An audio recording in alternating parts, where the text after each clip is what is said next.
take a good look at your screen. This is a live look out in Beirut, Lebanon. This Sunday morning, according to the Associated Press, we are learning at least 20 plus people in this area have died overnight from an Israeli airstrike, just further showing how conflict in the Middle East rages on this Sunday morning.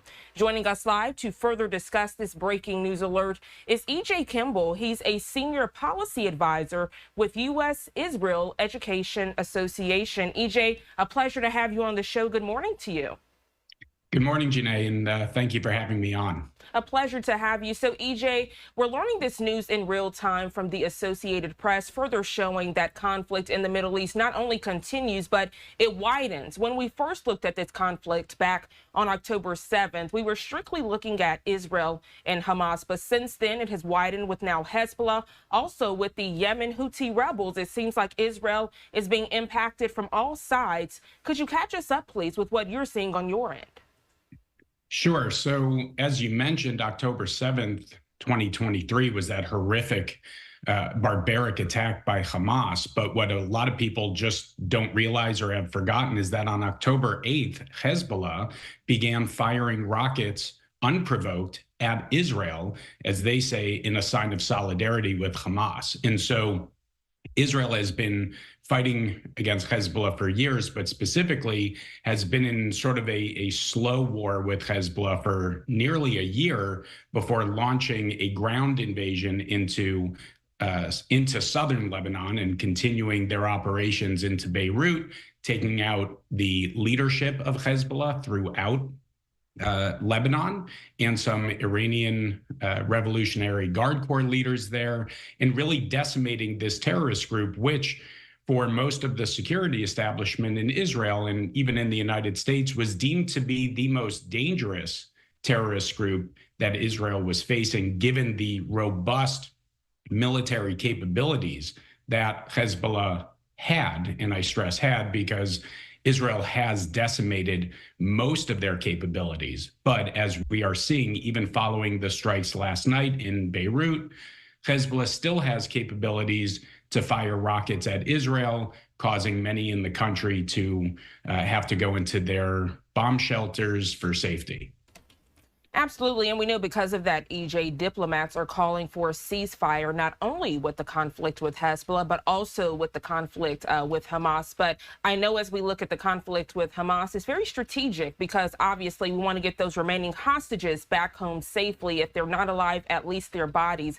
Can you put this into perspective, please? Because as we are talking about a ceasefire, diplomats issuing ceasefire talks and saying that they would like to see that this Sunday morning as it relates to the conflict with Hezbollah. Some Israeli families are feeling some type of way about that, as you can imagine, because the conflict with Hamas is far from over.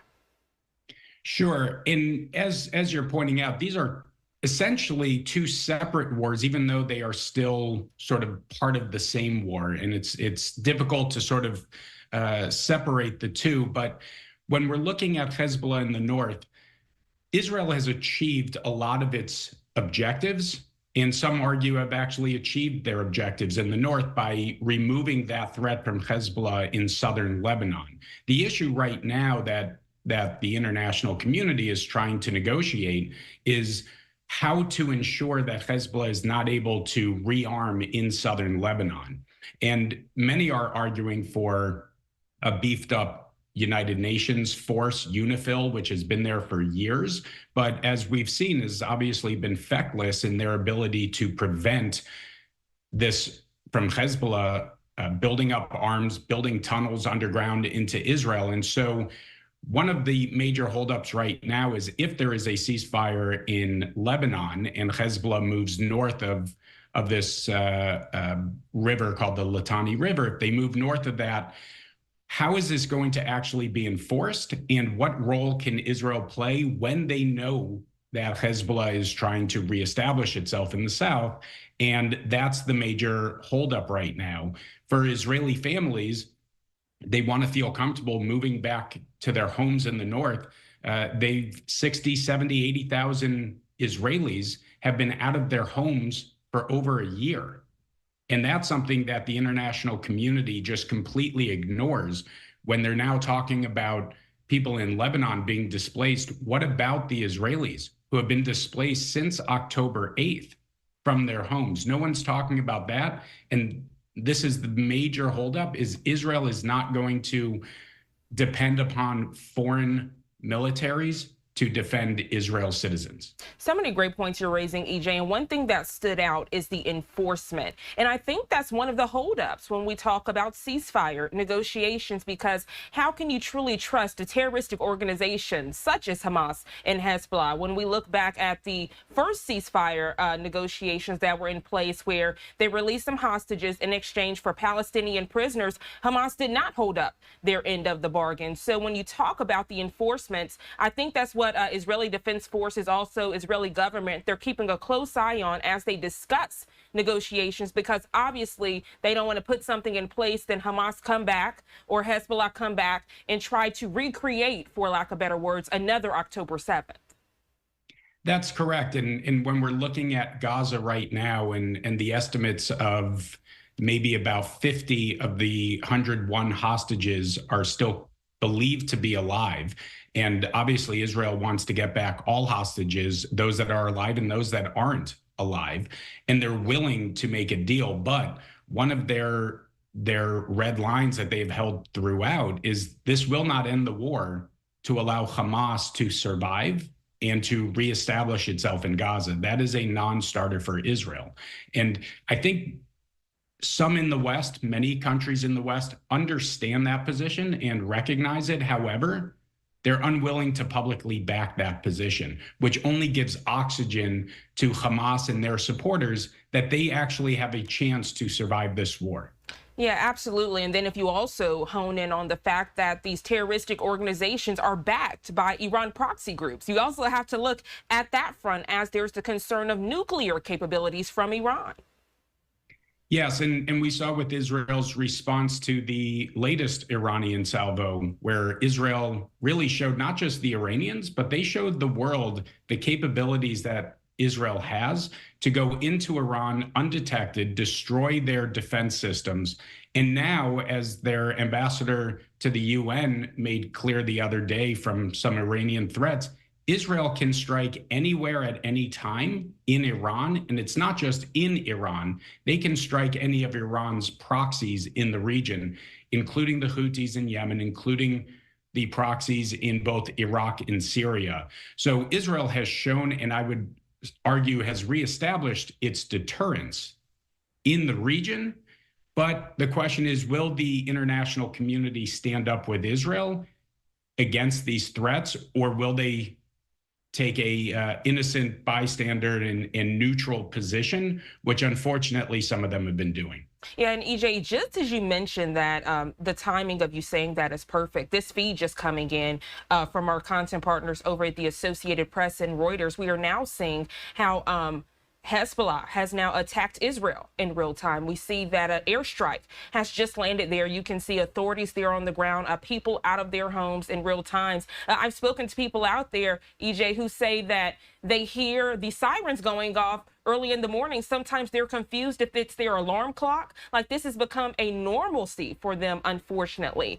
You talk about the back and forth and the United Nations response. Also a great point, as many people in that area don't trust UNRWA. They feel like they've been aiding Hamas during this conflict. And kind of hard to picture that when you think of an organization you're supposed to go to for help, as we might go to the American Red Cross or something like that right here in America during a time of grief or trouble. That's what this entity represents to them, a place where they can get humanitarian aid. And many people in this area, Gaza specifically, as you mentioned, are not receiving that in real time.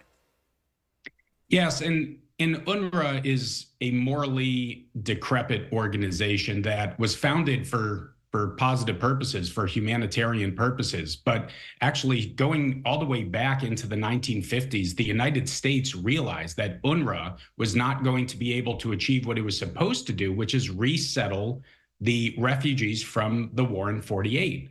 And rather than cut it off and just fold it into the other UN agencies, the UN High Commissioner for Refugees, which covers all other refugees in the world, the Arab world at the time essentially said to the international community, you're responsible for this. You need to keep paying and providing aid to these refugees in perpetuity. And UNRWA has become complicit with Hamas, with Hezbollah, with these organizations. We just saw from 2017 the then UN Commissioner General, Pierre Kimball, meeting with with members from Hamas, from Islamic Jihad, from the Democratic Front for the Liberation of Palestine, the Popular Front for the Liberation of Palestine. These are U.S. designated terrorist organizations and some international designated terrorist organizations, and that's who UNRWA was meeting with. This is an organization which, thankfully, the United States has currently cut off our funding to it, but unfortunately, most of the international community is not just continuing to fund, but increasing its funding. This is an organization that needs to be eliminated. It should have zero role in the Middle East. And that's why we've been working on an alternate Gazan education system so that we can replace the education component with one that actually teaches coexistence rather than hate. I'm glad you mentioned the education system, because in real time, we also realized that many of the schools in that area have been eradicated because of the fighting that's going on. Specifically for the education, EJ, I know you can hone in on this as we look at both sides, because we know hate is taught. People, I'm sure, are not born with that in their hearts, but you have these young adults, also young children growing up and seeing this. How are you trying to eradicate that, but also instill the education aspect within the schools, as you just mentioned? So we work as an organization, we work with members of Congress from both parties. We work with administration officials, and we've been working on projects specifically to reform this education system in Gaza. This is an opportunity to start from scratch. This is an opportunity to build a coalition with other countries like the United Arab Emirates, who completely reformed their education system following the 9/11 attacks when they realized that they had a problem. It starts with the governance. It starts with the institutions. It starts with the curriculum. It's got to be a whole of society approach, obviously predicated on having security, which is still going to take time to establish in Gaza. But you need teachers who actually are able to separate their political beliefs from teaching children. There is no reason why kindergartners and first graders should be hearing terms like occupation and being taught, in mathematics and other subjects how to kill Jews. That sort of anti-Semitism, which just starts at such a young age in this society, is why we saw on October 7th, when hostages were being taken into Gaza, we saw young children celebrating it. It was sick what was going on there. And that is child abuse. And it's a shame on the international community that no one's done anything about it. EJ Kimball, a pleasure having you join us bright and early here on Live Now from Fox. We appreciate your thoroughness and perspective on these breaking news alerts, all things international. Thank you so much for taking out the time, your busy schedule, to join us. I hope you have a great rest of your day. Thanks. My pleasure. Thank you.